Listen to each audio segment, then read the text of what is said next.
Buenos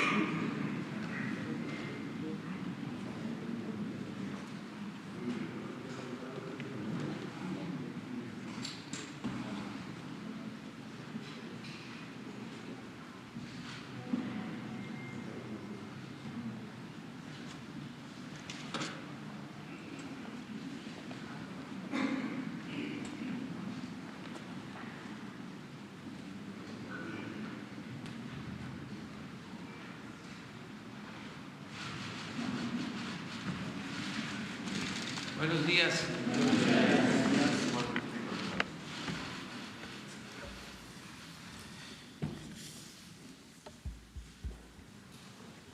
Pues el día de hoy es día de luto porque se recuerda la pérdida de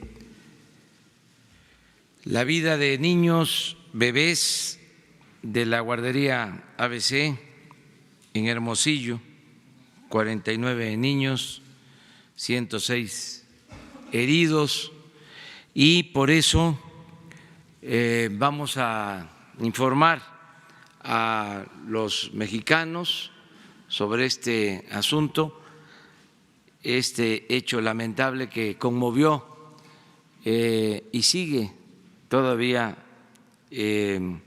doliendo al pueblo de México, y también tenemos la obligación de informar a sus familiares sobre lo que está haciendo y llevará a cabo este gobierno en este nuevo tiempo, en esta nueva administración, en este nuevo gobierno. Entonces, vamos a pedirle a Zoé Robledo, que es director del Seguro Social, que él haga una exposición, y también a Alejandro Encinas, subsecretario de Derechos Humanos de la Secretaría de Gobernación, que nos expongan sobre estos lamentables hechos y que no olvidemos. Entonces, Zoé, adelante.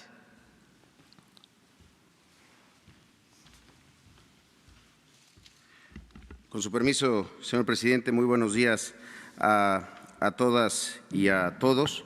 Efectivamente, el día de hoy es un día de duelo nacional, como todos los años y por siempre, para que no se olvide, para que no se repita.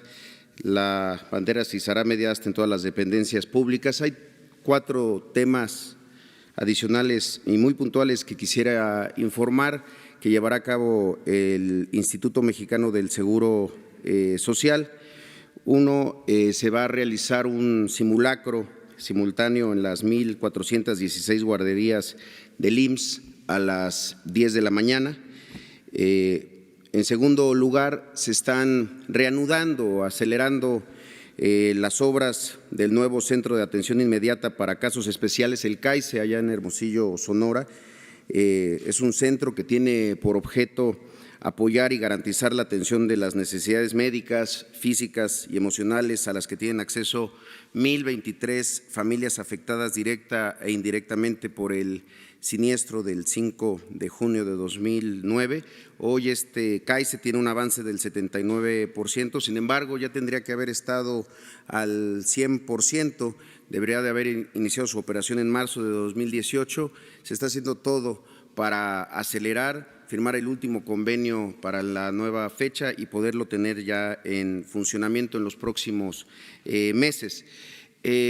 Por otra parte, como se sabe, en febrero del 2010 se constituyó un fideicomiso dirigido para otorgar las ayudas extraordinarias para los menores de edad que resultaron lesionados, para las madres de los menores fallecidos, para los menores lesionados y para las maestras y otros adultos que resultaron lesionados. Y desde entonces ha sido una solicitud de varios padres y madres de los niños que desafortunadamente perdieron la vida para tener una participación en el Consejo Técnico de ese fideicomiso. Es un asunto muy importante y estoy realizando todas las gestiones conducentes para que en la próxima sesión del Comité Técnico de ese fideicomiso, que es en donde se aprueban todas las ayudas extraordinarias de los beneficiarios, se logre la incorporación en sus reglas de operación de 2 representantes de las familias afectadas para que participen con voz en el otorgamiento de los beneficios establecidos. Y desde luego un tema que ha estado circulando y ha estado en la atención de los medios de comunicación y desde luego también de los padres y de todas las personas afectadas es la denuncia que interpuso el IMSS, la denuncia penal en la Fiscalía General de la República. En ese sentido quisiera informar lo siguiente. Primero, efectivamente, se presentó una denuncia el pasado 22 de mayo. Esta denuncia fue suscrita por Francisco Javier Morales Oviedo, quien se desempeña como coordinador de programas en la Coordinación de Investigación y Asuntos de Defraudación de la División de Análisis y Formulación de Denuncias de la Dirección Jurídica del IMSS. Lo digo porque es nuestro entender, la denuncia me fue informada el pasado 3 de junio, como señalé, se presentó el 22 de mayo, justo en el momento del cambio de la dirección general, y me fue informado esto por uno de los directores normativos del instituto. En ese sentido, ha sido de mi conocimiento que esto obedeció a una petición de las familias afectadas y que se atendió por parte de la anterior dirección general. Y en ese sentido nosotros quisiéramos en este nuevo momento de la dirección comentar 2 cosas. Primero, que desde luego que compartimos todo aquel esfuerzo que pueda tener para llegar a la justicia que se demanda desde hace 10 años, que todo aquel que tenga que ser investigado lo sea. Sin embargo, también lo decimos con claridad, no creemos que esta denuncia deba de convertirse solamente en un anuncio que debe de revisarse para evitar que forme parte de una acción que no trascienda en el ámbito de la justicia.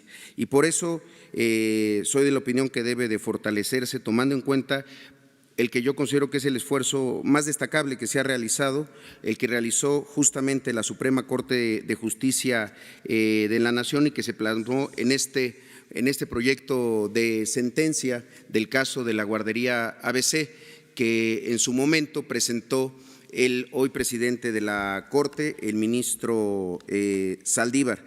Como lo saben, en aquel momento este proyecto fue rechazado por la Corte, solo tuvo 3 votos favorables, desde luego del ministro Saldívar, del entonces ministra Sánchez Cordero y del ministro Mesa. ¿Por qué lo señalo? Porque en este documento de más de 350 páginas, primero la Corte ejerció, me parece que por última vez, el ejercicio de la facultad de investigación. Se hizo un protocolo de investigación, se hicieron informes preliminares, se nombró una comisión, son cerca de 13 considerandos, una investigación sobre el origen de los convenios de subrogación celebrados por el IMSS, 57 testimonios de los padres y los familiares de los menores afectados, 12 testimonios de las maestras de la guardería ABC, 10 testimonios de ciudadanos voluntarios, 173 testimonios de policías, bomberos que participaron en las labores de auxilio, entre otros elementos de prueba y argumentos jurídicos que son de gran valor para este caso.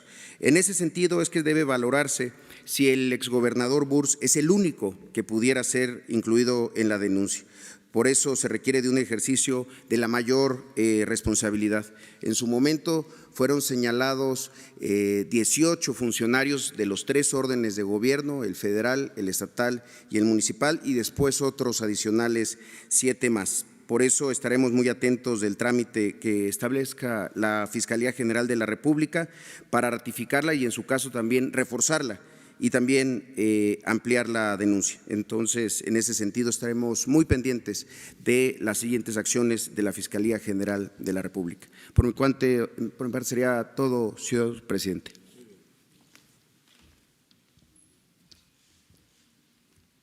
Con su permiso, señor presidente.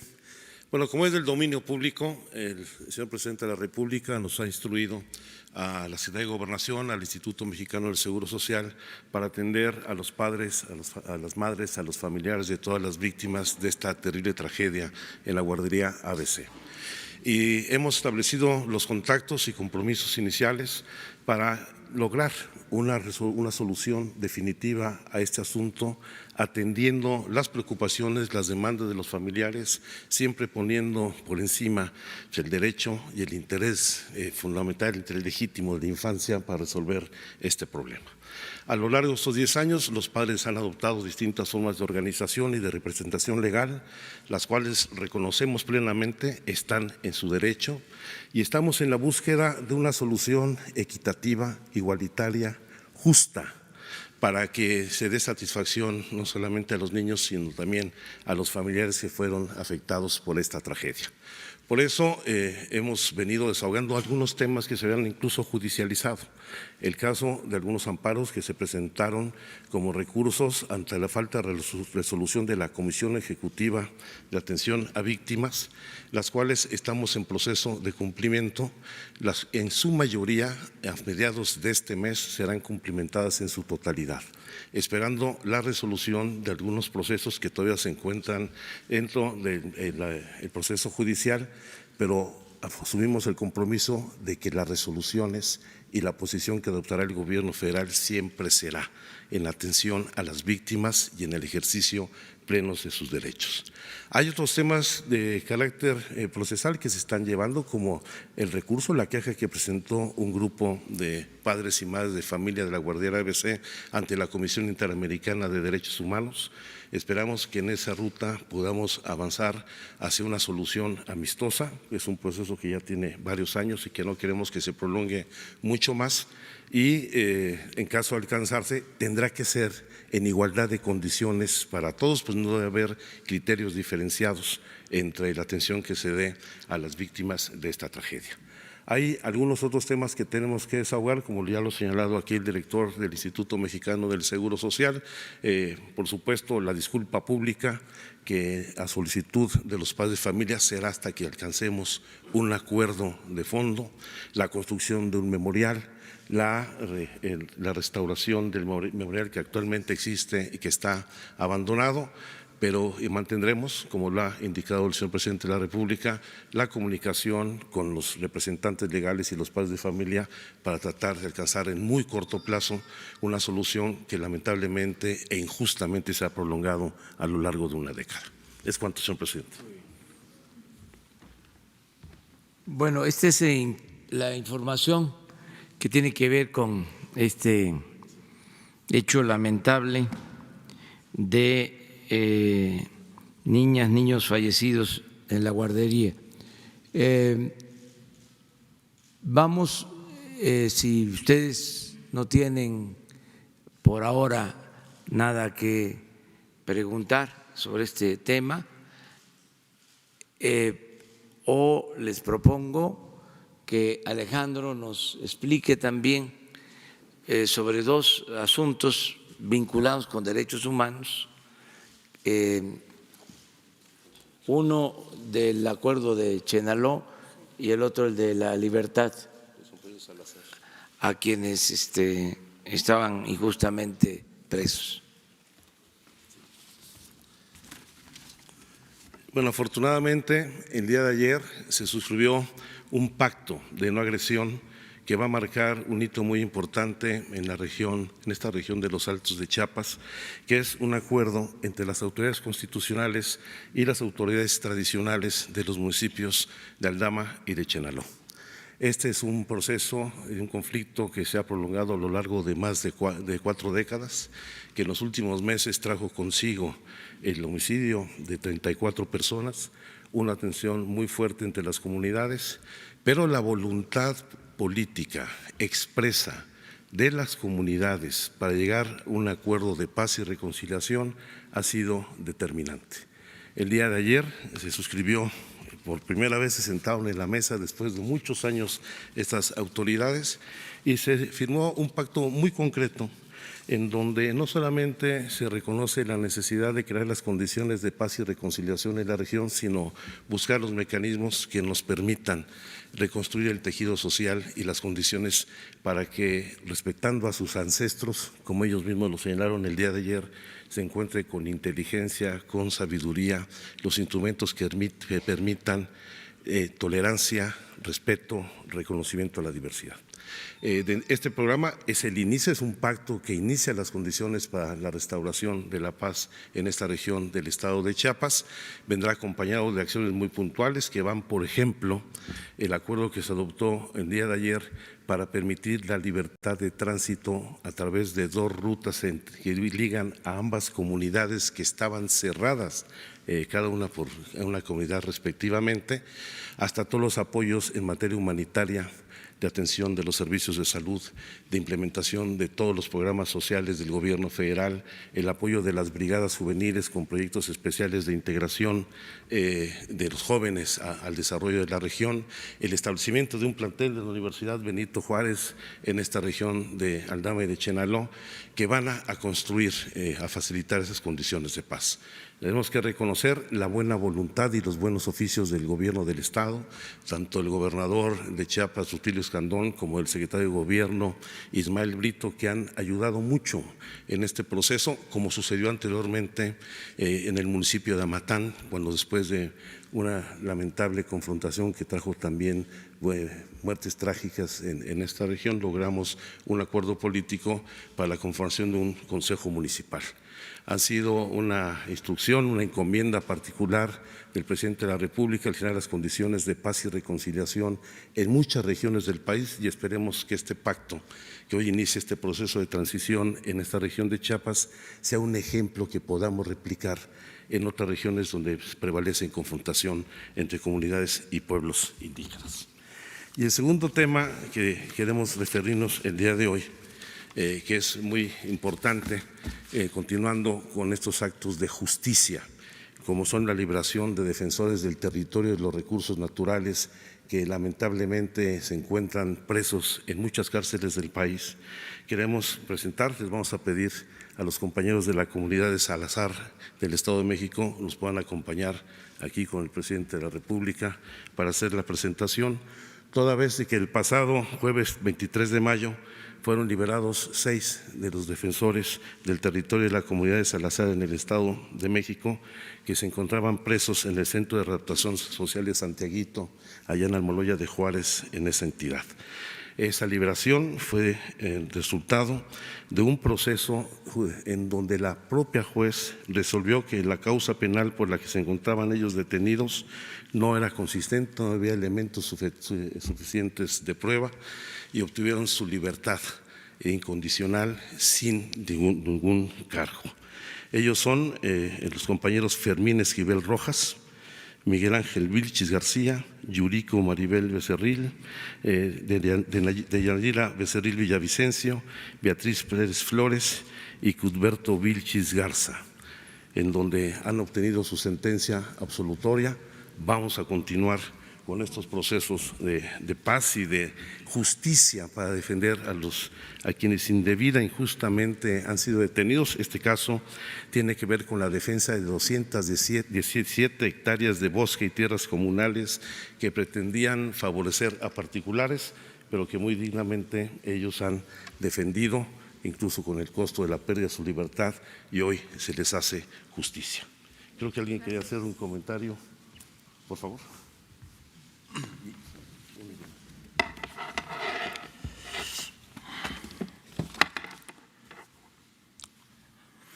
Buenos días, señor presidente. Buenos días, señoras y señores.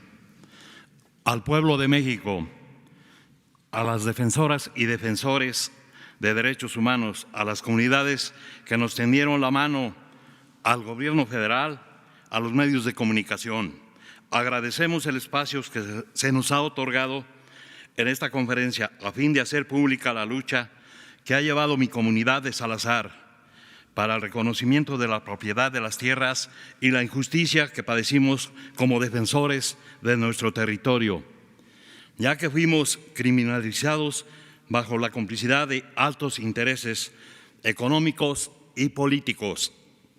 Agradecemos el tiempo y seguimiento que la Subsecretaría de Derechos Humanos, a cargo del licenciado Encinas,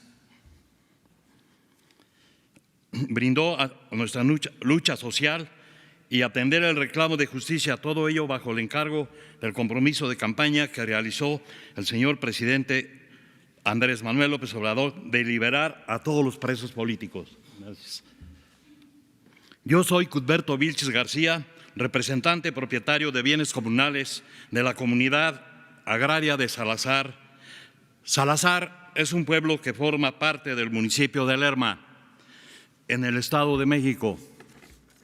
Se encuentra ubicado a la altura del kilómetro 36.5 de la carretera México-Toluca. Está integrada por un caserío de 500 familias que además cuenta con superficie parcelarias de cultivo donde sembramos haba, maíz, papa y avena, con un área arbolada de aproximadamente 210 hectáreas. Salazar se encuentra en medio de las dos grandes capitales, la capital de la República y la capital del Estado de México. En los últimos años hemos enfrentado diversos procesos jurídicos para evitar el despojo de nuestro territorio que pretende llevar a cabo San Mateo Atarasquillo, comunidad con la que se tiene un conflicto de límites de territorio, y quien promovió un juicio agrario de número 446/2005, radicado en el Tribunal Unitario Agrario con residencia en Toluca, Estado de México, donde solicitaron que se les restituyera las tierras que ellos nunca han poseído y que nosotros tenemos en posesión ancestral desde tiempos inmemoriales, alegando que supuestamente se las invadimos en 1966, siendo que ahí hemos vivido mis abuelos, mi padre y ahora nosotros. El pasado 17 de agosto de 2017 fue establecida la sentencia en el juicio agrario 446/2005, emitida en cumplimiento de la sentencia ejecutoria, dictada en el juicio de amparo el 9 de noviembre de 2016, con número 445/2014. Dicha sentencia fue dictada por el Tribunal Unitario Agrario número 9 de la ciudad de Toluca, la cual resuelve que no procede la restitución de tierras requerida por San Mateo Atarasquillo.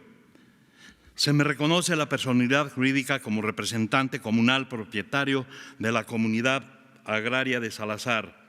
En dichas tierras, es decir, la justicia ha ordenado que se respete el derecho a las tierras y la posesión histórica de nuestra comunidad. Casualmente, 14 días después de emitida dicha sentencia, es que se lleva a cabo el operativo de las detenciones de nosotros, y teniendo en cuenta que tenía como ratificar la solicitud y que quedara firme, tuve que hacerlo desde el penal de Almoloya de Juárez, por lo que con mi encarcelamiento no dejé de defender la tierra, ya que ellos, los de San Mateo Atarasquillo, ya habían vendido nuestras tierras a gente de gran poder económico y político. Y con esa sentencia se venía abajo su negocio. Las vendieron a pesar de que aún no se acaba el litigio agrario. Las vendieron a pesar de que había una medida cautelar que ordenaba que las cosas se mantuvieran en el estado en que se encontraban, hasta en tanto no se resolviera el juicio. Por esas ventas son ilegales, ya que violaron dicha medida cautelar. Para terminar, quiero decir que he dedicado toda mi vida a cuidar y velar los bosques y la tierra de mi querido Salazar, y lo seguiré haciendo. Me canso ganso. Muchas gracias. Y cedo la palabra a mi compañera Dani.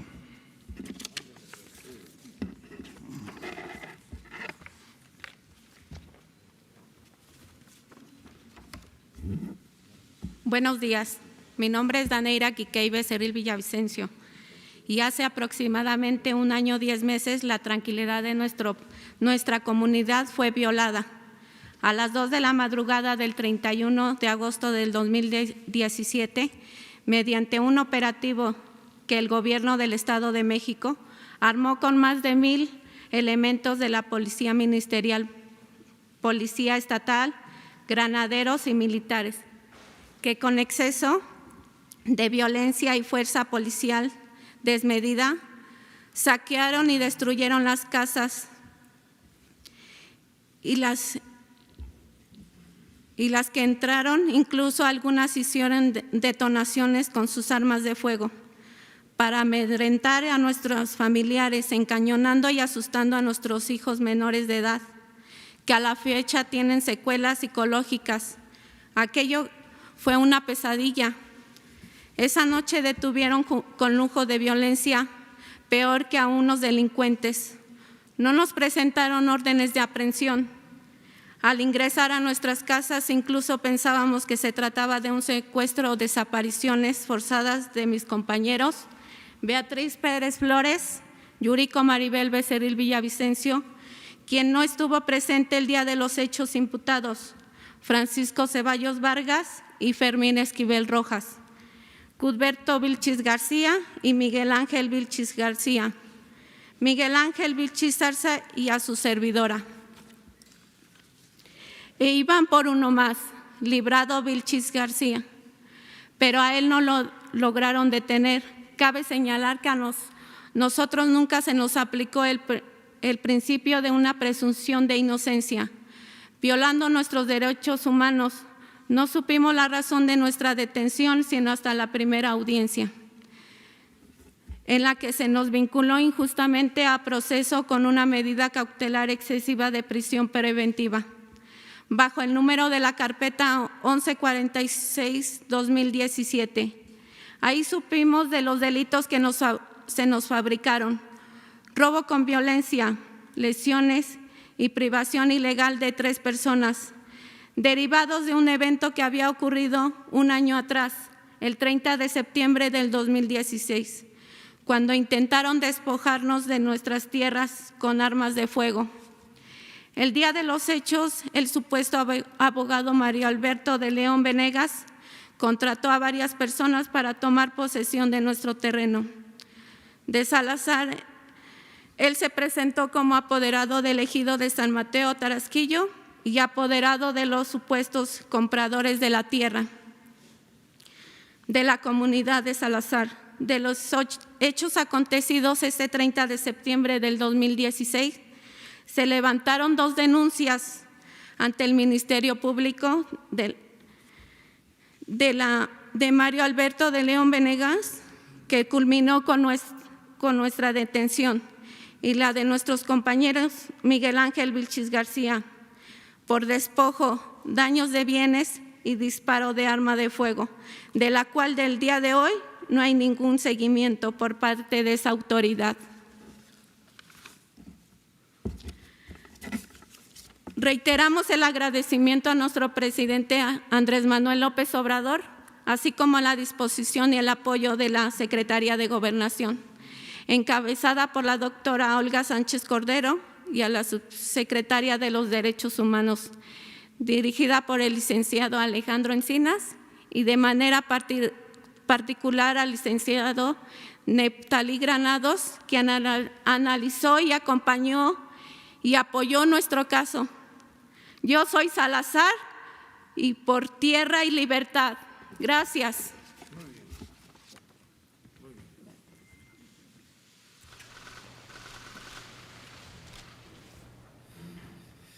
Bueno, pues esto es lo que se deseaba informar el día de hoy. Decirles que cada vez más se consolida la función de la Secretaría de Gobernación como la institución de defensa de los derechos humanos. Esto es histórico, una secretaría que espiaba, perseguía, que ordenaba la represión a los ciudadanos, ahora está convertida en la principal institución del Estado mexicano para la defensa de los derechos humanos. Vamos a seguir cumpliendo con este propósito. Estamos ya analizando la posibilidad de aplicar de conformidad con la ley procedimientos más ágiles, expeditos, para liberar a quienes injustamente están en las cárceles del país. Muchos inocentes, mucha gente que por distintas razones está en prisión y debería de gozar de libertad.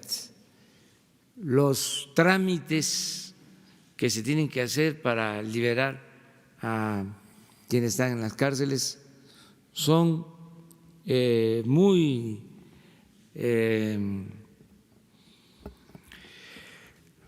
engorrosos, complejos, porque tienen que ver con esa visión muy coercitiva en la aplicación de la justicia. Por eso tenemos que buscar la manera de agilizar procedimientos en el marco de nuestras facultades, porque hay quienes están en la cárcel y no tienen sentencia desde hace años. Hay quienes están en la cárcel y ya son ancianos. Hay quienes están en la cárcel y nunca tuvieron defensores o son indígenas que no hablan el castellano, que hablan su lengua materna. Hay también quienes están en la cárcel por delitos menores, pero por su situación, su circunstancia de pobreza, no tienen para pagar sus fianzas. Entonces, tenemos que hacer una revisión de todos estos casos. Desde luego, hay a los que se les fabricaron delitos, porque esa era una mala costumbre en los gobiernos anteriores, de que cuando se quería perjudicar a alguien, sobre todo a los opositores, se les fabricaban delitos. Maestros que fueron acusados de lavado de dinero cuando querían imponer la mal llamada reforma educativa. Todo eso se está revisando para que pronto podamos liberar a muchos inocentes que están en las cárceles del país. Desde luego, tenemos que cuidar que no se hayan cometido hechos violentos donde hayan perdido la vida personas, todo eso tomarlo en consideración, pero sí dar la libertad a muchos inocentes, a mucha gente que no debería de estar en prisión. Ya la licenciada Olga Sánchez Cordero tiene esa encomienda y muy pronto vamos a informarles. Abrimos la sesión. Si les parece, sobre estos temas y luego nos vamos a lo general. Sí, buenos días, señor presidente. Hans Salazar, ZMG Noticias. La pregunta para este tema: ¿cuántos casos sobre liberación de luchadores sociales, sobre defensores ambientales hay en puerta? ¿Hay algún número en específico?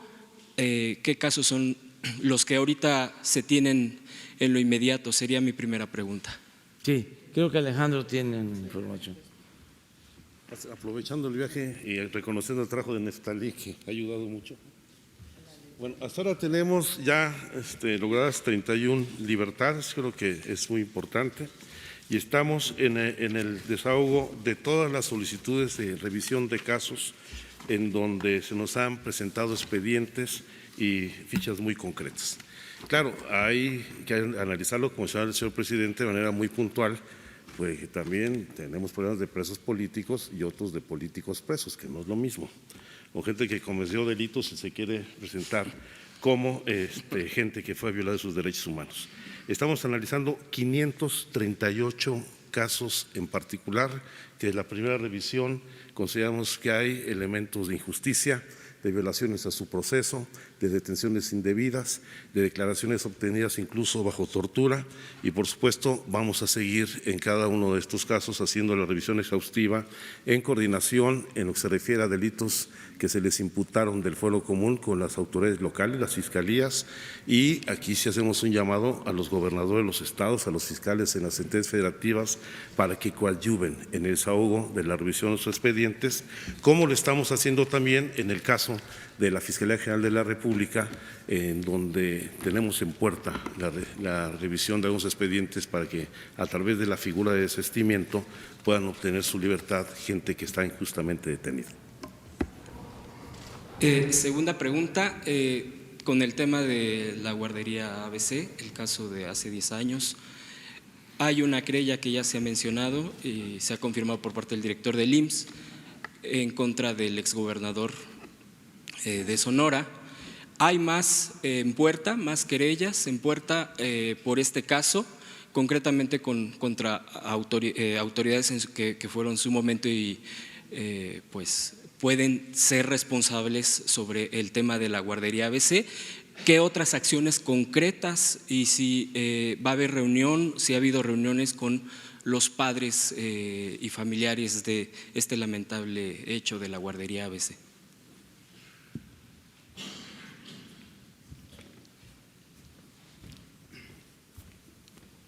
Sin duda hay varios procesos, juicios pendientes por parte desde particulares y otras instituciones.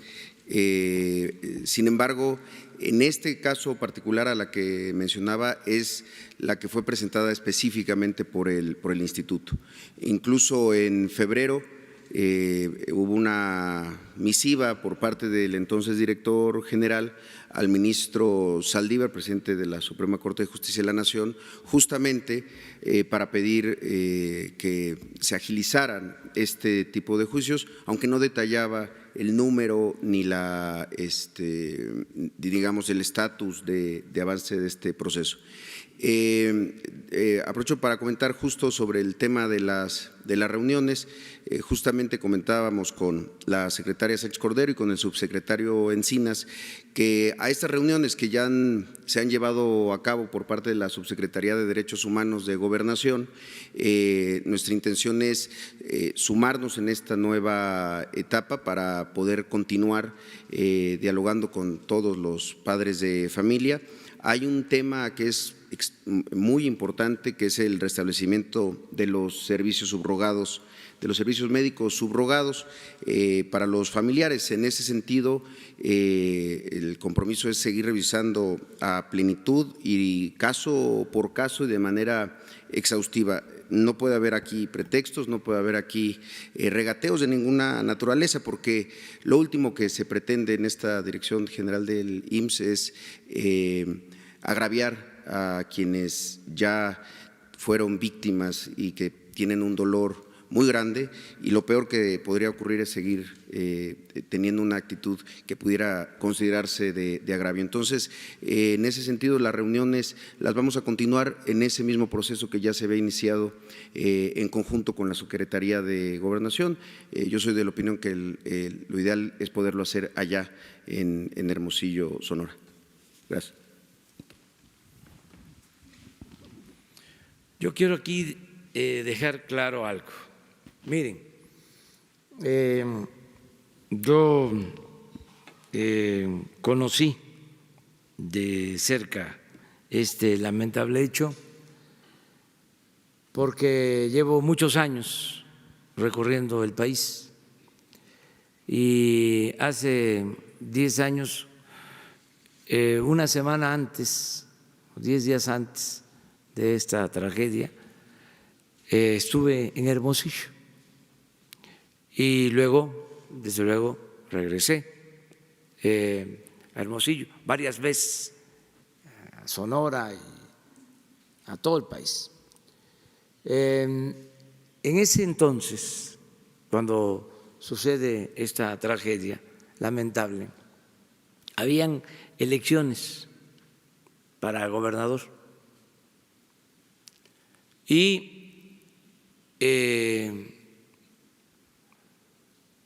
se aprovecharon de esta lamentable desgracia para obtener votos, así como se los estoy planteando. Lo denuncié en su momento, lo he hecho público.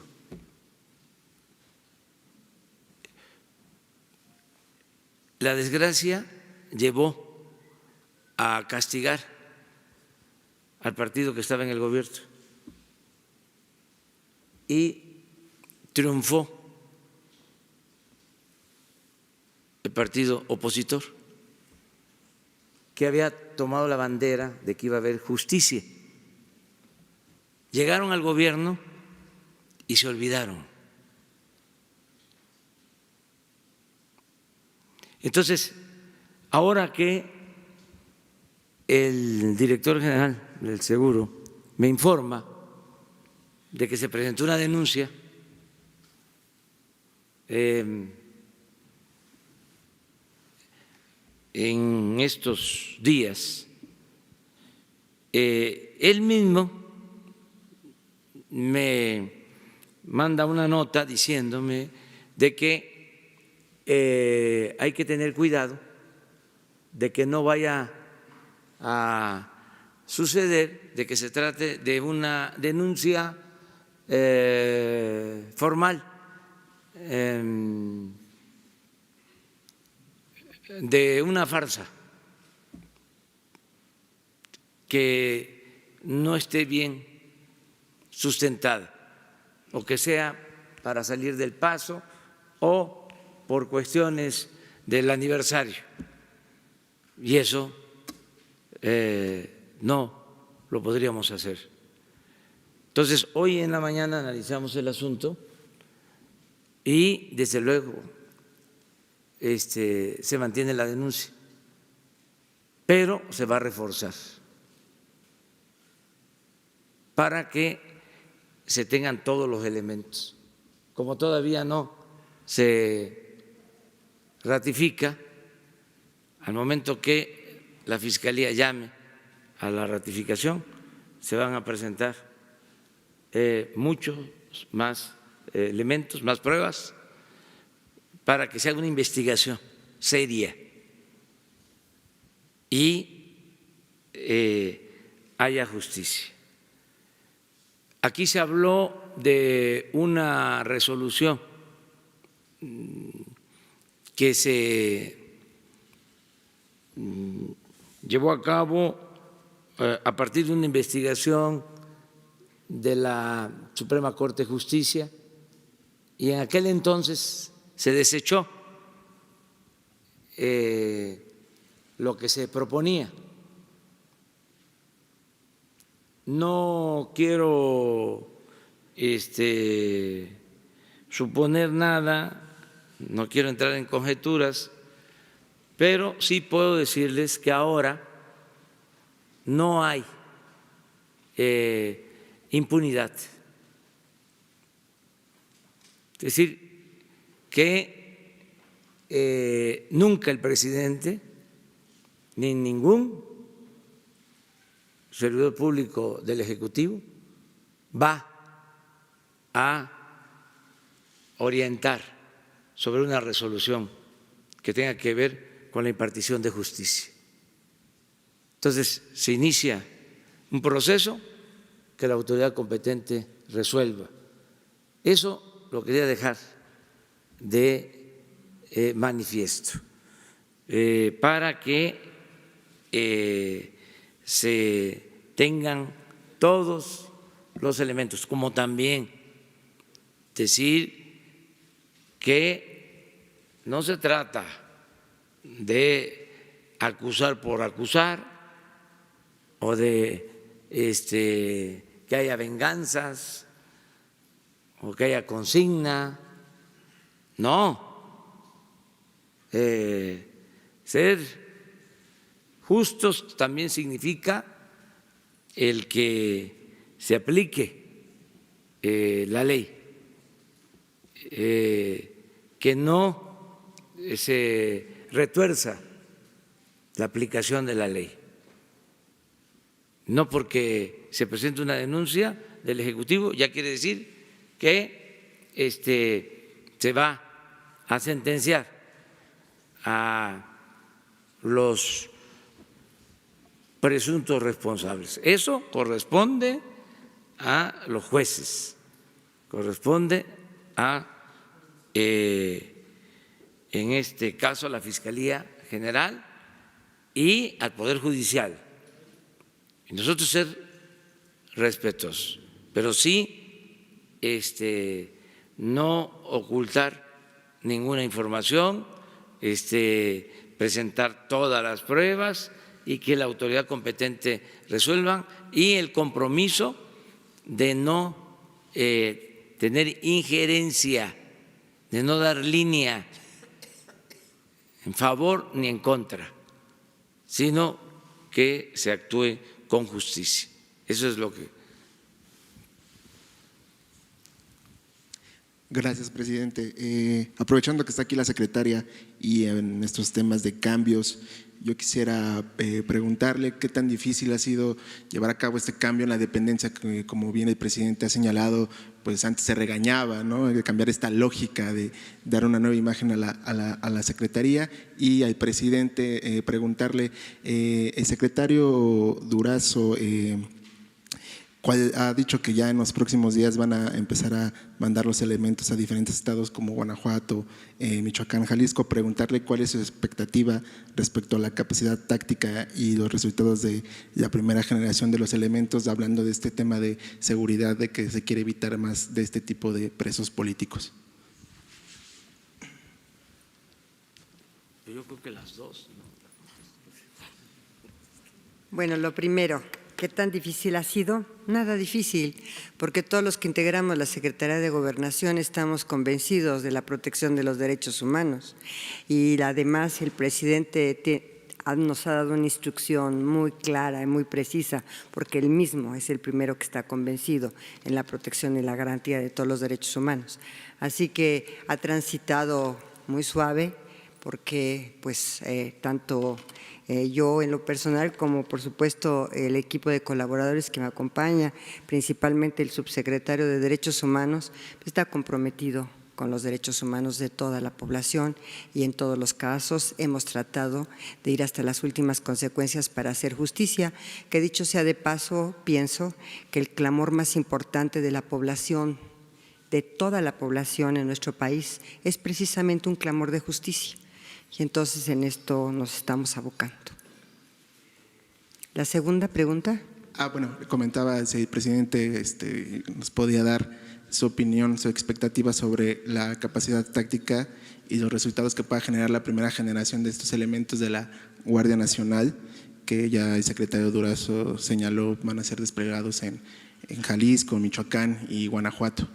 Yo creo que los resultados van a ser de verdad muy satisfactorios para la población. Sobre todo, yo le comentaba a algún periodista el día de ayer, que me hizo una entrevista para un diario francés, yo le decía que es una institución que ha sido legitimada por todo el Congreso Federal, por las 32 entidades federativas, que su legitimación es muy amplia y que todo lo que se está haciendo para la integración de la Guardia Nacional y la capacitación que está haciéndose en todos estos cursos que se les está dando, yo creo que va a llevar a muy buenos resultados. Yo estoy muy esperanzada, no solamente como funcionaria y como secretaria de Gobernación, sino estoy muy esperanzada como cualquier ciudadano de que esto vaya a avanzar muy rápidamente en la solución que tenemos para bajar la violencia y atender el crimen.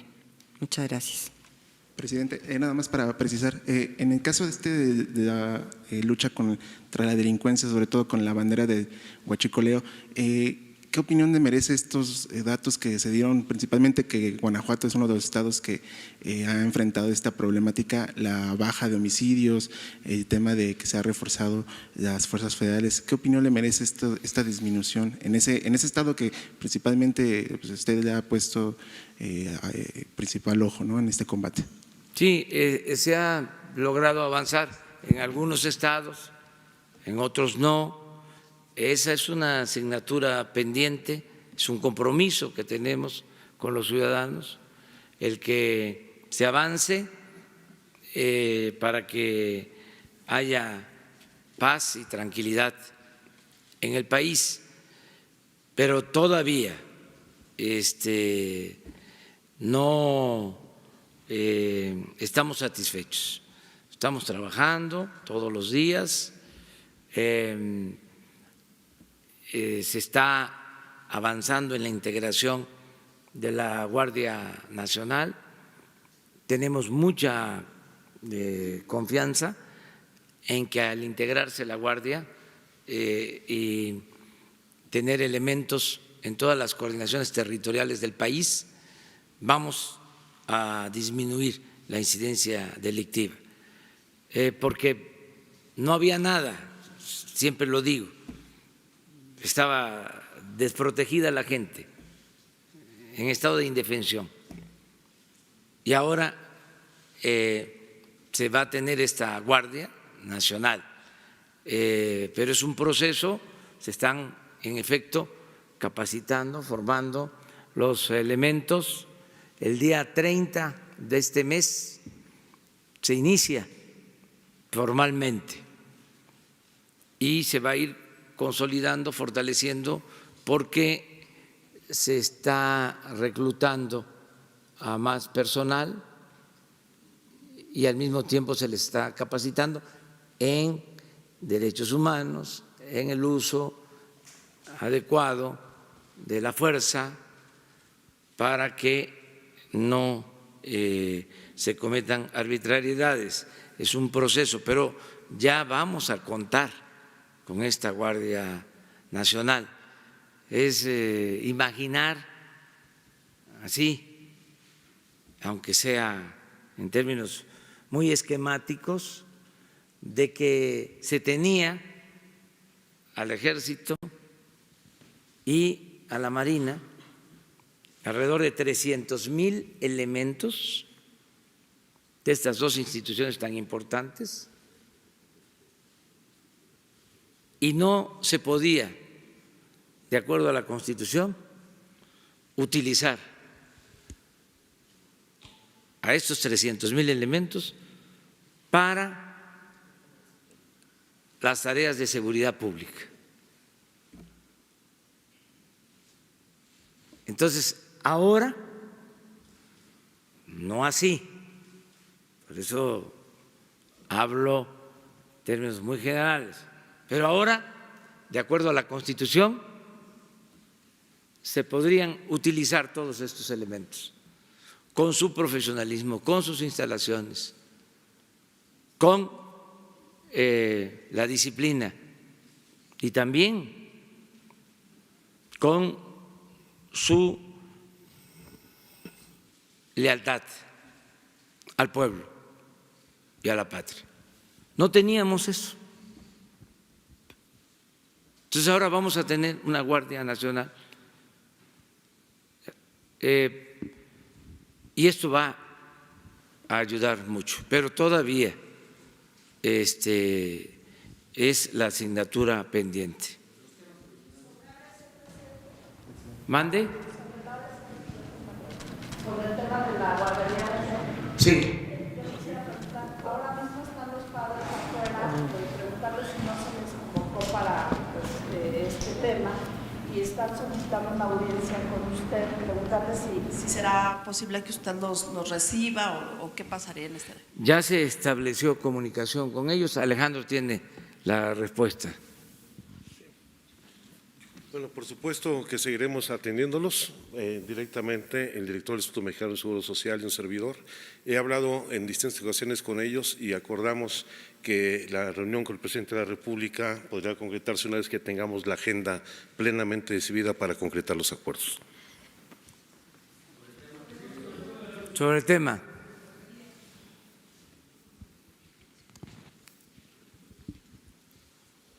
Gracias, presidente. Daniel Blancas, de Crónica. Uno, platicábamos con los campesinos que han sido liberados previamente. Pues desde luego que es encomiable que se haya hecho esfuerzos por liberarlos, estaban encarcelados de manera injusta. Pero más allá de eso, presidente, ellos tienen perfectamente identificados quiénes peleaban por sus tierras. Sabemos que es una zona generosa en recursos, en belleza, en paisajes. Ellos mencionaron 3 nombres: Azcárraga, Slim, Fidel Herrera.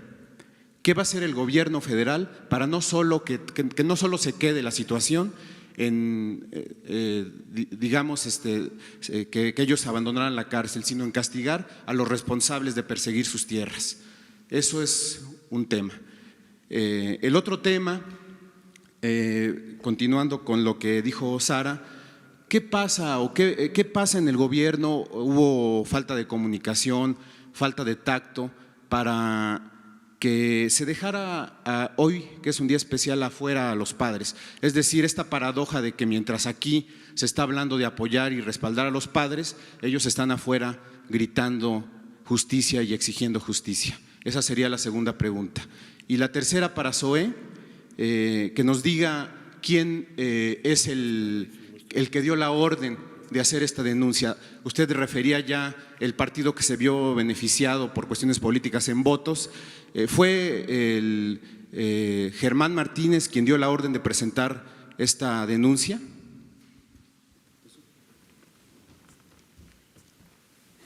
Es correcto.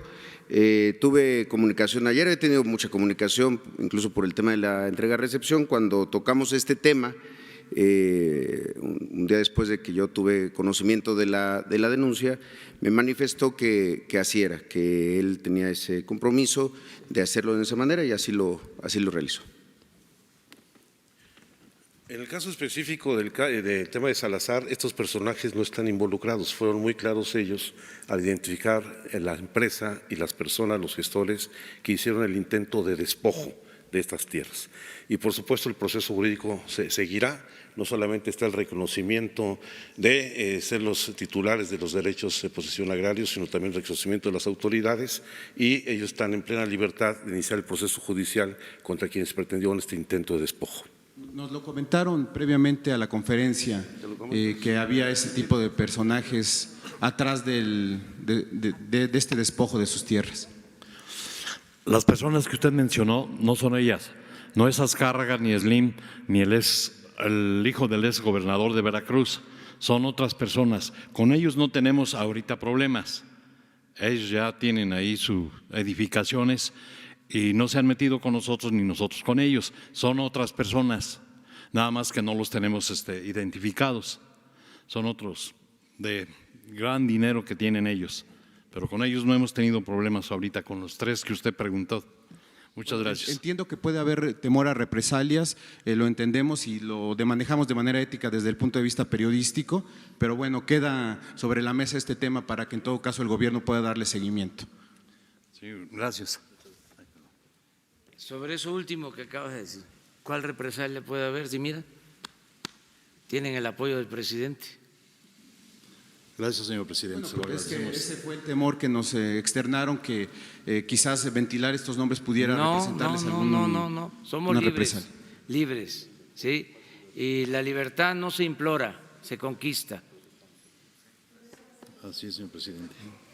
Sobre lo que le comentaba de esta situación que mientras ustedes están se aquí… presentó, hay ya comunicación, va ahora Alejandro y Zoé a atenderlos, y lo que se busca es que haya un acuerdo en lo general. Hay una situación que se está buscando que tiene que ver con la unidad de todos, porque hay desgraciadamente división de los familiares y distintos abogados, distintos procesos. Entonces, lo que queremos es la unidad de todos, y por eso esta labor inclusive se decidió y se acordó esperar lo de las disculpas del Estado ante estos hechos, porque lo que se quiere es armonizar, básicamente. Creo que ese fue el criterio, ¿no?, que se utilizó. Por eso no se les invitó ahora. Sí, porque son varios grupos. Explícalo, sí, no tenemos nada que ocultar. Hemos convocado y nos hemos reunido con todos. Y por supuesto tienen que tener un trato igualitario, equitativo todos y una solución en las mismas condiciones. No puede haber una atención de primera o de segunda para estas personas, estén agrupadas en un colectivo, tengan asesor jurídico o estén ellos solos trabajando como familias. Por eso la solución tiene que ser integral, igual y en las mismas condiciones, justa para todos. Ese es un asunto que ellos tienen que definir. Ellos son los que están, respetamos nosotros sus formas de organización y de representación plenamente. Pero los padres, en Reporte Índigo hablamos con dos de ellos y ellos no piden disculpa pública, sino avances legislativos. No sé si esta se hará después de presentar. Por supuesto, en avance legislativo se está avanzando, ya lo dijo en su primera intervención el director del Seguro Social respecto a llevar a la legislación local la disposición que se publicó ya en el Estado de Sonora y en otras 4 entidades para garantizar temas de emergencia, pero también todo lo vinculado con la forma en que deben estar operando las estancias infantiles. Entonces no hay fecha para la disculpa pública todavía. Ellos han solicitado que la disculpa sea hasta que tengamos ya una solución completa. Vamos a ver a otros culpables señalados, además de al exgobernador, es decir, vamos a ver.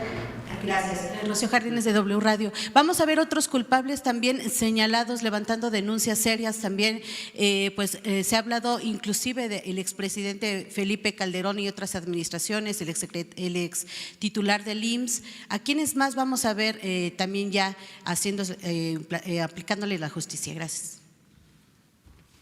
Sí, como lo señalaba, a nosotros nos parece que un documento orientador es justamente el proyecto del ministro Saldívar. Proyecto, reitero, porque nunca llegó a ser sentencia toda vez que se votó en contra. En ese proyecto, que es público, ahí se llega a un número específico de autoridades en distintos órdenes de gobierno. La disposición, el planteamiento, como ya lo ha señalado el presidente, es que ese documento y esa investigación sea la que sea tomada como guía para entonces, en su caso, cuando la Fiscalía lo solicite, ratificar, ampliar la denuncia, ampliar me refiero al número de personas y reforzarla, desde luego. Reforzarla significa buscar cuáles son las causales de por qué se está denunciando. La denuncia presentada el 22 de mayo específicamente toma una de más o menos 13 digamos, planteamientos, que es el de la falta o la omisión de políticas públicas de protección civil. Es una sola de ellas, hay más. Entonces, cuando venga la ratificación, entonces de manera muy puntual les diremos cómo estamos haciendo la ratificación, la ampliación y el reforzamiento. ¿Cuál es el documento guía que usted podría revisar en este momento? Porque, reitero, es público, es el proyecto del ministro Saldívar del 2010. ¿Hasta cuántos, director? ¿Hasta cuántos podrá llegar el Estado? Se llegan a señalar a 11 personas en la primer informe preliminar y después se integran a 7 funcionarios más. Lo pueden revisar, como les reitero, es público y para nosotros es un documento fundamental y orientador de lo que venga después en la solicitud de justicia y de acabar con la impunidad. ¿Tiene pruebas supervenientes? Es decir, ¿habría pruebas que no se hubieran considerado desde antes, pruebas nuevas que pudieran darle un viraje al juicio y que de alguna manera cambiar? Y si me permite también preguntarle a la hoy secretaria de Gobernación. Secretaria, en aquel momento, 2010, se dijo que el presidente Calderón metió la mano en la Corte para frenar este proyecto. Incluso ahorita el señor presidente acaba de un poco aludir al momento en que señala que no va a meter la mano en otros poderes, que sí pudo haber un freno por parte de Calderón. ¿Nos puede decir, digo, ya 9 años, la verdad de ese hecho, de por qué en la Corte se frenó ese proyecto de sentencia? Sobre las pruebas. Reitero, la investigación, porque en ese momento la Corte tenía esa facultad. Es importante decirlo y que la gente lo sepa, ya no la tienen, ya no pueden hacer investigaciones de esta naturaleza, en particular en temas de violaciones graves a los derechos humanos. Por eso es que insisto que ese es un documento orientador, guía, y ahí están las pruebas, las investigaciones. No hay pruebas nuevas en nuestro conocimiento. El que vamos a revisar y usar como guía es el proyecto del ministro Saldívar. Gracias. Secretaria, si nos podría… Gracias. Yo no sé si a otros o a otras de mis compañeras los presionaron. Yo nunca, jamás recibí una presión y la hubiera yo rechazado. Yo creo que porque me conocían muy bien. Muchas gracias. Sí. Si ahorita me permite una pregunta sobre el caso de Trump. Ya terminando. Nada más terminando. Gracias. Desde hace unos meses los padres han pedido una audiencia, incluso tienen documentos de que le hicieron llegar los documentos pues a la Oficina de Atención Ciudadana, pero no tuvieron respuesta a los padres. ¿Usted se compromete a recibirlos a todos, sean unidos, sean en grupos? Sí, a todos, me comprometo. Y la otra es el exprocurador Eduardo Medina Mora, en ese momento, ahora ministro de la Suprema Corte, fue uno de los que echaron el caso pues abajo del tapete para que no se investigara. También podría hacerse algo para que él pues enfrente un juicio por haber dado más impunidad a este caso. Gracias. Lo importante es que se inicie una etapa nueva en todo sentido. Es muy importante el que se esté haciendo el compromiso de reabrir el caso en una circunstancia distinta, donde ya no prevalece la impunidad, donde de verdad se quiere que haya justicia. Es muy interesante ese hecho.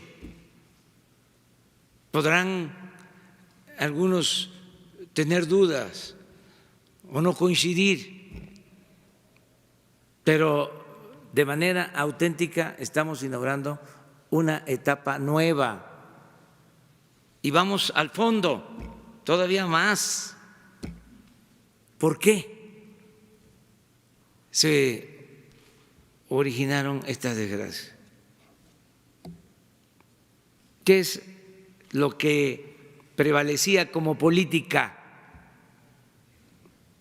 la privatización, la entrega de las guarderías a particulares, no solo la entrega de las grandes empresas, de los bancos, sino hasta de las guarderías.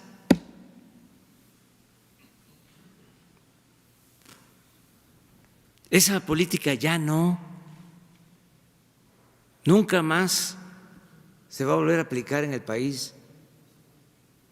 Y no está de más, porque por eso es bueno el debate.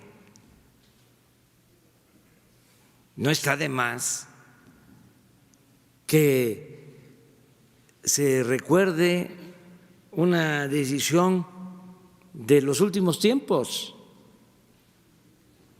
lo de las llamadas estancias infantiles.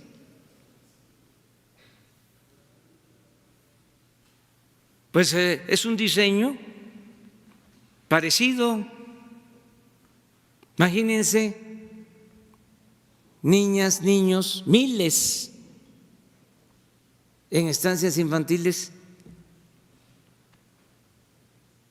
donde se entregaba el dinero a los encargados de las estancias infantiles y no se sabía en qué condiciones de seguridad estaban las niñas, los niños. Es más, en uno de los reportes del DIF de la pasada administración se advierte que no se cumplía con la normatividad en la mitad de las llamadas estancias infantiles, y con una hipocresía supina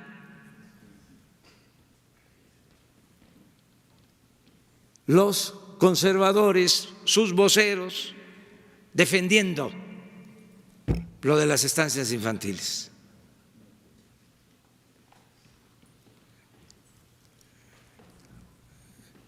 Nosotros no podíamos continuar con eso. Entonces, que no nos confundan, no somos iguales. Entonces, sí se está inaugurando una etapa nueva. Claro que nosotros no estamos a favor del autoritarismo o de juicios sumarios o de linchamientos públicos, políticos. Nosotros queremos vivir en un auténtico Estado de Derecho. ¿Quiénes van a decidir sobre esto? Pues los jueces. Nosotros presentamos todas las pruebas sin ocultar nada, sin tapar absolutamente nada, y la Fiscalía, como organismo autónomo, que no era eso lo que querían los conservadores, que hubiese autonomía en la Fiscalía General. ¿Saben cuántas veces he hablado con el fiscal? Llevamos ya 6 meses desde que fue nombrado. Nunca he hablado con él en lo personal. ¿Cuándo había sucedido algo así? ¿Que no era el procurador un empleado del presidente? ¿O vamos a seguir dorándonos la píldora, simulando? Ya basta de eso. Esto es en serio. Es Estado de Derecho, no Estado de chueco. No hay simulación. Entonces, eso es lo que puedo comentar sobre este asunto. Dar todo el contexto, porque también suele pasar que, a ver, denuncia a un funcionario y por ahí se desata toda la polémica. Y bueno, ¿y por qué no vemos el contexto? ¿Y por qué no vemos todos los elementos? El porqué de la subrogación de las guarderías del seguro, el porqué la utilización de hechos tan tristes con propósitos electorales, el papel de los medios de información para manipular y echarle la culpa a uno o a otro, cuando al final de cuentas eran lo mismo. Era ver quién tenía más peso para pagar en medios y manipular, quién tenía más elementos para influir en lo mediático.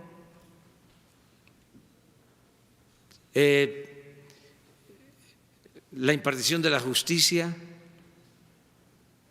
cómo no se podía tocar a los intocables, cómo no en todos los casos, pero sí había línea, había consigna para dispensar castigos, para exonerar.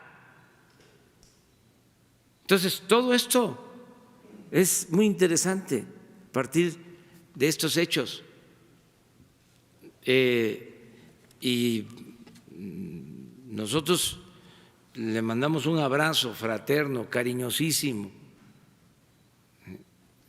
sincero a los padres, a las madres de las niñas, de los niños que perdieron la vida, también a los familiares de los que tienen niños con lesiones, a todas, a todos, de manera sincera, y el compromiso de que nunca más sucedan estas cosas y que cuando se presenten no haya impunidad, se castigue a los responsables. Vengo de Hermosillo, de hecho, gracias. Demián Duarte, de Pasión por los Negocios, Política y Rock and Roll Radio, Proyecto Puente. Vengo de Hermosillo. Presidente, usted ha estado continuamente dándole seguimiento al tema de la guardería ABC, es muy sensible al respecto. Usted sabe que esta es una jornada en Hermosillo pues, de lucha y de protesta. Salen miles de personas a las calles de la ciudad a solidarizarse y a exigir, primero que nada, justicia, que es un expediente que nosotros los hermosillenses y los sonorenses en especial sentimos que persiste y que, bueno, no nada más se trata de castigar a funcionarios corruptos o a funcionarios que hicieron uso del amiguismo. También hubo dueños en el sector privado que usufructuaban la propiedad de la guardería y que, bueno, pues fueron al final de cuentas quienes fueron omisos en muchas de las situaciones que se requerían. Y bueno, hoy la jornada de protesta que nos espera en Hermosillo tiene dos consignas. A una ya le respondió, que es la de ABC nunca más. No queremos que esta situación se repita nunca jamás en Hermosillo, en Sonora, pero tampoco en todo México. En Hermosillo fueron sacrificados 24 niños, 25 niñas, pues en esto que pudiéramos interpretar como una especie de monumento a la corrupción y el influyentismo. La otra demanda, señor presidente, es justicia plena. A mí me gustaría escuchar un posicionamiento de parte de usted. Sabemos que su palabra vale mucho al respecto de estas dos situaciones que se están pidiendo. Y si me permite, después quisiera preguntarle sobre otro tema, si acaso es que queda tiempo, porque esto se está prolongando. Gracias, presidente. Sí, decir que va a haber procuración de justicia, y usé la palabra procuración de justicia, porque a nosotros nos toca una parte. ¿Sí? Yo, como titular del Ejecutivo, voy a cumplir para que se presenten todos los elementos, todas las pruebas, y voy a cumplir para pedirle, solicitarle de manera respetuosa, tanto al fiscal como a los integrantes del Poder Judicial, de que se actúe con apego a la legalidad y que haya justicia. Ese es mi compromiso. Sí. Bueno, a ver, pero ¿ya terminamos con esto? No, todavía. Adelante. Usted atinadamente determina como la principal camisa de fuerza para el desarrollo del país a grandes rasgos, acertadamente la corrupción y la impunidad. Sin embargo, yo considero que sería importante reflexionar en incorporar la colusión, porque un tema transversal en todas estas violaciones y también con una injerencia en lo económico y en particular en materia de crecimiento económico. En todo el aspecto multifactorial toca el tema de colusión. Usted ha intentado y lo intenta con el apoyo de la población llevar a cabo una cuarta transformación. Yo siento que hay un tema transversal que tiene incidencia en lo político, en lo social y en lo económico y por lo tanto en lo más principal en el bienestar, Estado de Derecho, certidumbre jurídica y todo lo que usted quiera. Se llama colusión. Cuando dos poderosos se ponen de acuerdo en contra de un tercero. Tengo muchas cuestiones, soy el doctor Carlos Cabezas, represento Daily News de Laredo, Texas y de Nuevo Laredo. Sin embargo, tengo muchos temas en ese ámbito, pero le agradezco la oportunidad y muchas gracias. Sí, tomo en cuenta su propuesta y coincido. Es algo equivalente a la asociación delictuosa, el que se pongan de acuerdo para cometer ilícitos, tanto privados como funcionarios públicos. Sí, de acuerdo. ABC. Presidente, gracias. Raimundo Pérez Arellano de Televisa. El 24 de mayo los padres efectivamente mandaron una serie de comunicados a las dependencias, al Ejecutivo, al Judicial, diciendo que el día de hoy estaban buscando una reunión. En el caso de la Corte, el día de mañana los van a recibir. La pregunta muy puntual para usted, ¿por qué no los ha recibido? Ya nos explicó que sabemos que se han reunido con el subsecretario, sabemos que están divididos, sabemos que hay abogados, la misma situación y el mismo grupo hizo la petición a la Corte, mañana los reciben. ¿Por qué usted no los ha recibido? Porque queremos que se pongan de acuerdo, que se está buscando que haya el punto de vista de todos, que podamos verlos juntos, y que yo estoy disponible. Me recomendaron de que yo esperara porque hay estas diferencias. Entonces estamos haciendo un esfuerzo para unificarlos y estoy abierto al diálogo. Hoy, mañana, cuando se den las condiciones. Y me da mucho gusto que Televisa se ocupe de este asunto y pedirle a todos los medios que nos ayuden también para buscar que se haga una causa común por la justicia. De todas maneras, Alejandro y Zoé hoy mismo van a buscar a todos los padres que estén, incluso pedir anuencias a los que no están, para que si lo creen conveniente y no tienen ellos nada que objetar, yo los recibo hoy mismo, si se hace el trabajo por la mañana. Lo que sí no quiero es recibir una parte y que luego me reclamen que por qué no a otros, y además no quiero ser factor de discordia, al contrario, lo que quiero es que sea algo en favor de la unidad de todos, más con estas causas. Hay otros asuntos, por ejemplo, esto que se acaba de dar a conocer de la libertad de estos luchadores sociales. Hay muchas experiencias en donde la gente toma la iniciativa y se unifica y se avanza. Este acuerdo de Chenaló, por ejemplo, es histórico. Aquí en la mañana un compañero que ahora no está presente, pero que había estado insistiendo, sí se acuerdan, ¿no?, de la confrontación de manera terca, perseverante, que luego nos llaman tercos a los perseverantes, y son cosas distintas, o es más elegante, ¿no?, hablar de perseverancia. Pero todo esto ayuda mucho a la reconciliación.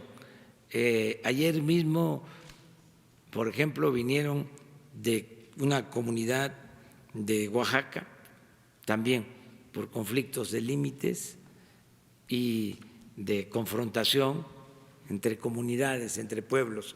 ¿Qué les mando a decir a todos los que tienen desde hace mucho tiempo estas diferencias? Que se puede llegar a acuerdos.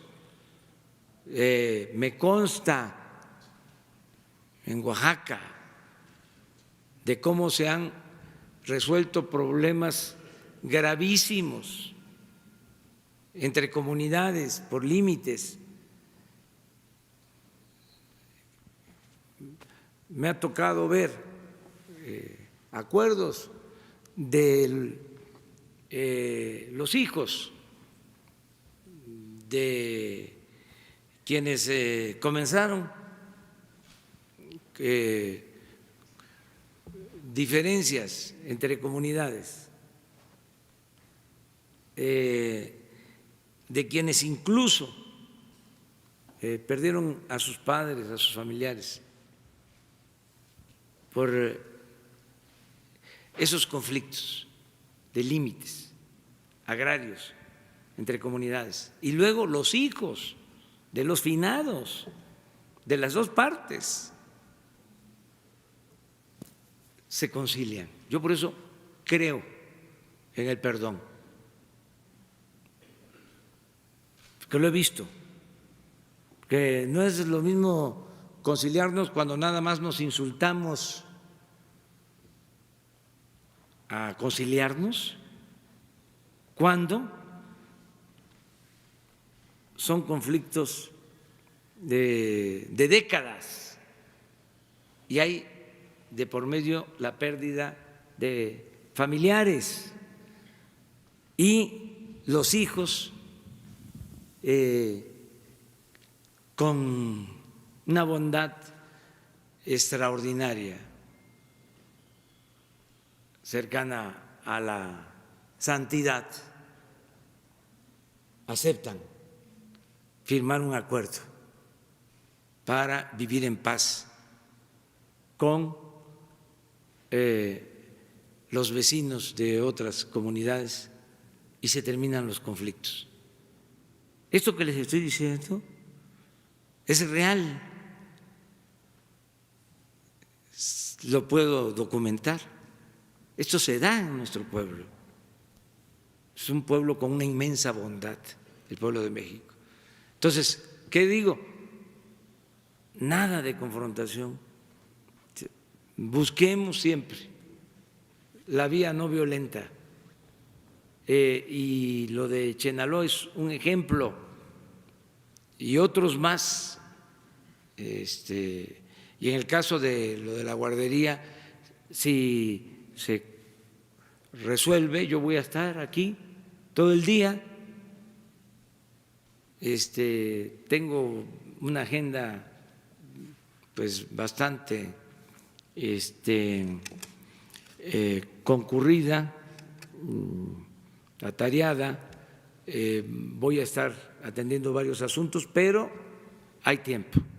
Si se logra un acuerdo o, si no hoy, mañana, pasado, para que yo les repita lo que ya aquí hemos dicho, porque también no tenemos nada oculto.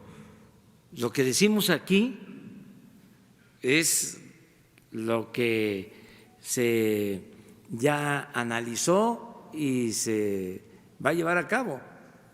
No hay nada debajo de la manga. Sí, eso también ya no existe. No es decir una cosa, sea hacer otra.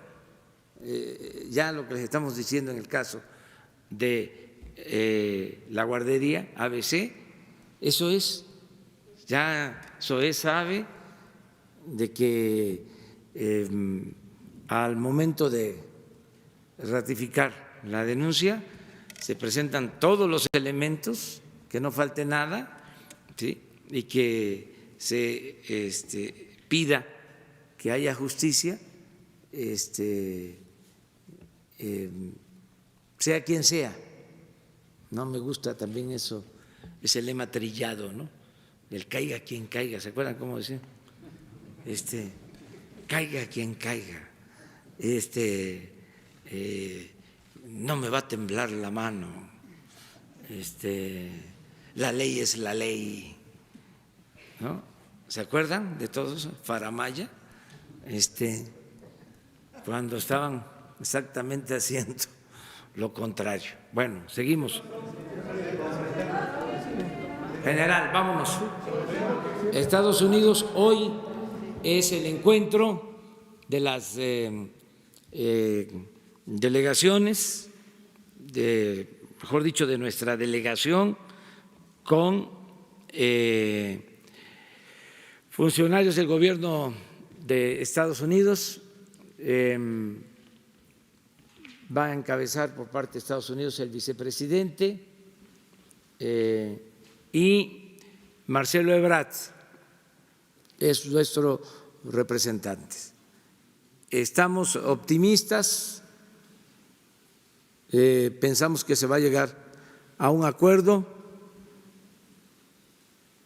porque es lo mejor para México y para Estados Unidos. Llegar a un acuerdo, mantener relaciones de amistad, de cooperación, que haya comunicación, que haya entendimiento, y lo mejor es el libre comercio, no imponer tarifas, aranceles, no cerrarnos. Ayer hablaba yo de que desde el inicio de la vida, desde la existencia de los primeros grupos, siempre se ha optado por tres cosas: que los grupos se enfrenten, la guerra, para tratar de predominar, de ser hegemónicos, y eso no ayuda, ni es eficaz, ni mucho menos humano. La guerra no. Lo otro es que para no buscar la comunicación, hay grupos que se aíslan, se amurallan. Eso tampoco, eso produce atraso. No se aprovecha la riqueza de otras culturas. Y lo tercero, que es lo mejor, es que exista la comunicación, que nos entrelacemos culturalmente y que nos ayudemos mutuamente. Eso es lo mejor. Y en este caso, nosotros queremos mantener la unidad con el pueblo, con el gobierno de Estados Unidos y mantener muy buenas relaciones con el presidente Donald Trump. Esa es nuestra postura. Esperemos que sean buenos los resultados. El día de hoy, la reunión, según me informó Marcelo, se va a llevar a cabo a partir de las 3 de la tarde. No sé si hora de Washington, hora de México, pero ya nos vamos a enterar después. Y terminando la reunión, Marcelo va a informar desde Washington. Al término de esta reunión, él va a informar al pueblo de México desde Washington. Y ya nosotros nos vamos a volver a encontrar mañana y vamos a hablar del tema seguramente. Dos más. Ya nos pasamos. A veces me reclaman afuera, dice, se tardan mucho, me dicen, y ya ven que pues, no es culpa de ustedes, es que yo no hablo de corrido. Dos. ¿Quién quedó pendiente? Ándale.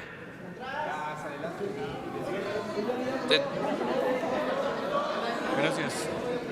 Sí, presidente, sí, ayer leí en una editorial de Estados Unidos, de un medio de allá, que ese 5% de arancel que va a imponer Trump es irreductible para él en una negociación, porque su estrategia es que ese 5% sirva para pagar el muro que quiere construir. Y fíjese la secuencia de los hechos: el día 10 inicia el cobro de este arancel y el día 16 él hace pública su intención de reelegirse.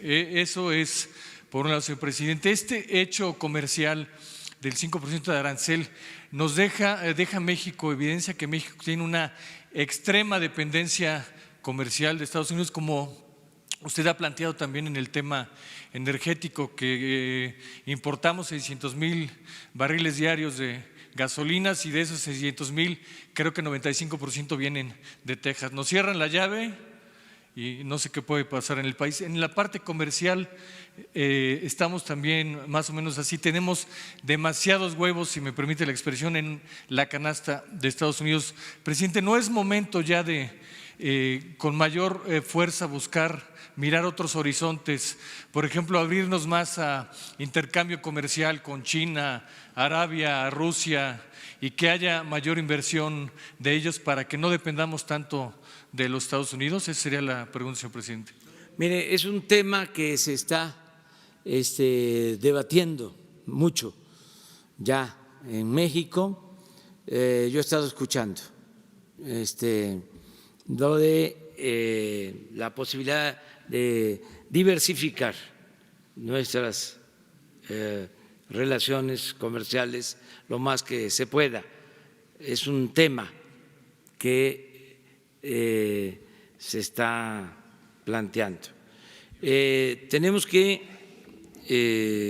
analizarlo, verlo, pero en todo caso,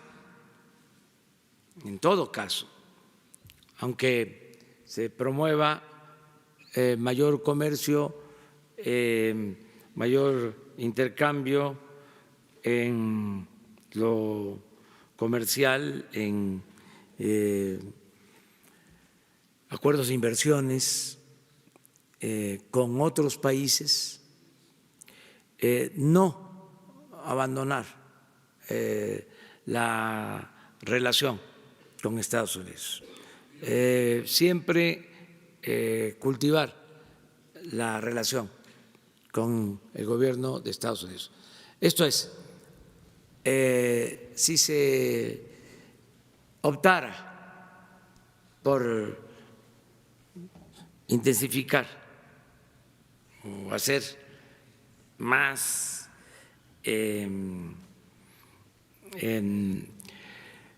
importante, considerar como una prioridad la diversificación en nuestras relaciones con otros países de Europa, desde luego de América, de Asia, no dejar de insistir en la importancia estratégica que tiene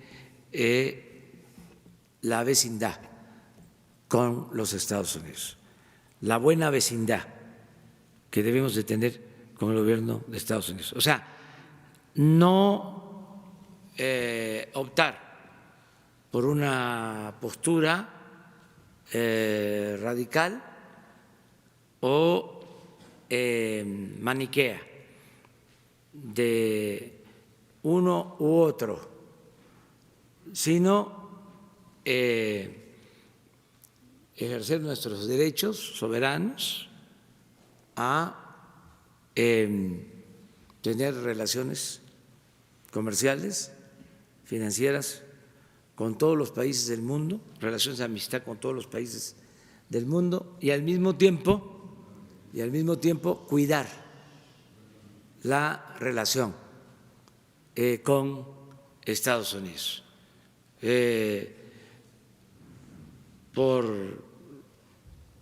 Que somos vecinos, 3.180 kilómetros de frontera, 24 millones de mexicanos en Estados Unidos y razones también de integración económica. Por eso estas medidas no son muy recomendables, porque hay pues mucha integración económica, comercial entre México y Estados Unidos. Y desde luego tenemos relaciones culturales, muchos estados de la Unión Americana están fundados por mexicanos. Fueron fundados por mexicanos. Ustedes en Texas pueden encontrar que hay muchos apellidos parecidos a los apellidos del norte de nuestro país. O sea, en Texas hay Garzas o no hay. González. Hay Rodríguez, muchos apellidos que son iguales a los apellidos que hay en Tamaulipas, que hay en Coahuila, que hay en Nuevo León. O sea, porque esa es una historia. Yo escribí un libro que es de los que más me ha dejado satisfechos, sobre la vida de Catarino Garza, que nació en Matamoros, en Tamaulipas, y vivió su vida, estuvo la mayor parte de su vida en Texas y desde allá organizó un movimiento para enfrentar a Porfirio Díaz, 18 años antes del llamamiento de Francisco I. Madero, Catarino Garza, en Texas. Su suegro era estadounidense. ¿Saben cómo se apellidaba su suegro? González. Él Garza y su suegro González. Y su suegro, que era ranchero, tejano,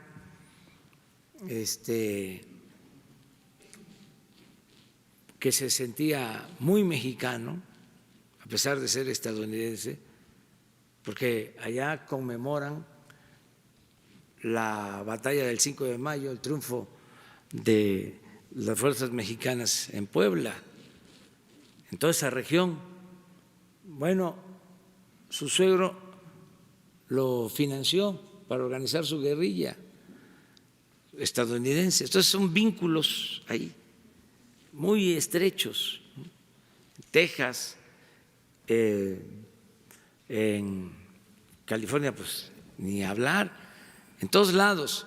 Entonces, por eso yo creo que tenemos nosotros que hacer un esfuerzo de conciliación, de diálogo, de no ruptura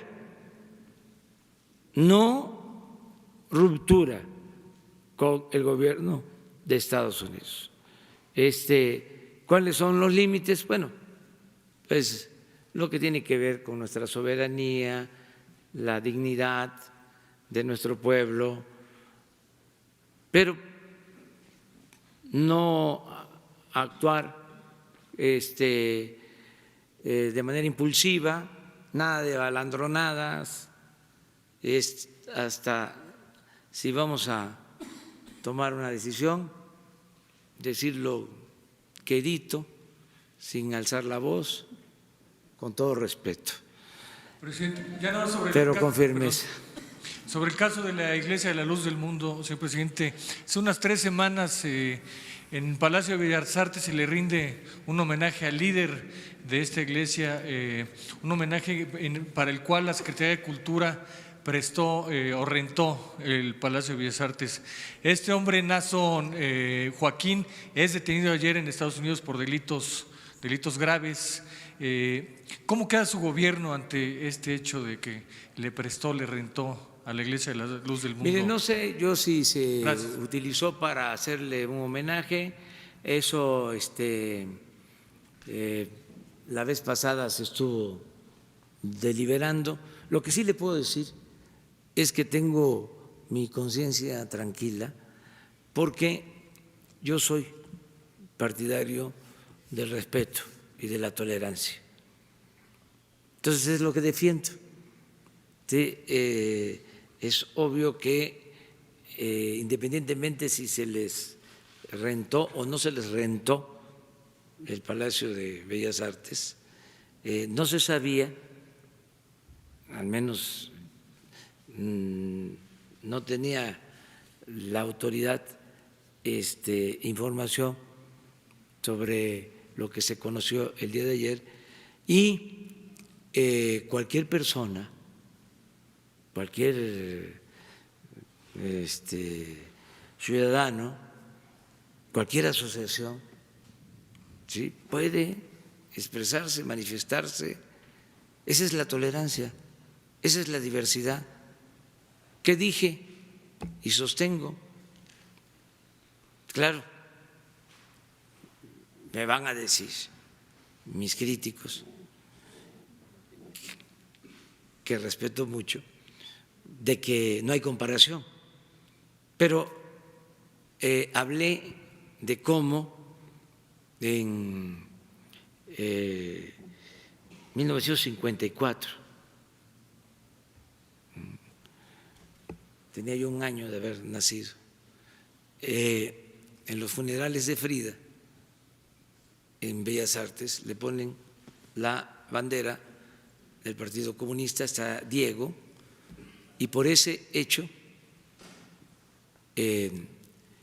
corren al director de Bellas Artes, el gran escritor tocayo y paisano Andrés y Duarte, por un acto de intolerancia. Entonces,